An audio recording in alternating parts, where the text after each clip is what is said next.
तर विश्रांतीनंतर कोल्हापूरमध्ये पावसाचं पुनरागमन झालंय। पावसामुळे पंचगंगा नदीच्या पाणी पातळीमध्ये वाढ झाली आहे आणि पातळी 20 फूट 3 इंचांवर गेली आहे। गेल्या 24 तासांमध्ये पंचगंगेच्या पाणी पातळीत 10 फुटांची वाढ झाली आहे। तर राजाराम बंधारा दुसऱ्यांदा पाण्याखाली गेलाय। राजाराम बंधाऱ्यासह 12 बंधारे पाण्याखाली गेल्यामुळे वाहतूक पर्यायी मार्गाने वळवण्यात आली आहे।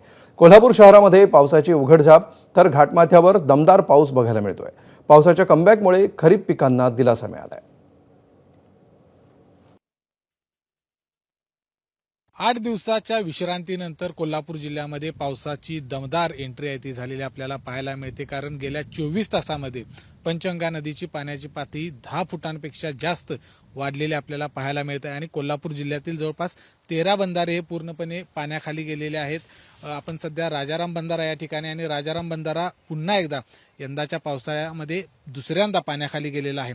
कोल्हापूर जिल्ह्यातील जवळपास 13 बंधारे हे पूर्णपणे पाण्याखाली गेलेले आहेत आणि ज्या ठिकाणी पाण्याखाली बंधारे गेले आहेत त्या ठिकाणाहून वाहतूक करू नये अशा पद्धतीच्या सूचना या जिल्हा प्रशासनाच्या वतीने करण्यात आलेल्या आपल्याला पाहायला मिळत आहेत।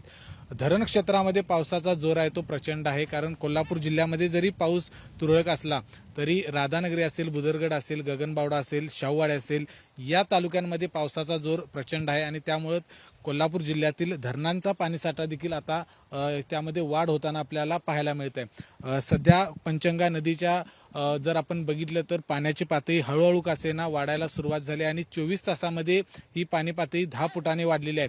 म्हणजे खरीपाच्या पिकांना देखील खूप दिलासा येतो या ठिकाणी मिळणार आहे। कारण बळीराजाचं लक्ष हे पूर्णपणे पावसाकडे लागून होतं। कारण पेरणी झाल्यानंतर पाऊस हा पूर्णपणे या ठिकाणी विश्रांती घेतली होती, पाऊस हा पूर्णपणे थांबला होता। मात्र पुन्हा एकदा पावसानं सुरुवात केल्यामुळे खरीपाच्या पिकासाठी हा दिलासा म्हणावा लागेल। कॅमेरामन अविनाश पाटीलसह विजय केसरकर, एबीपी माझा, कोल्हापूर।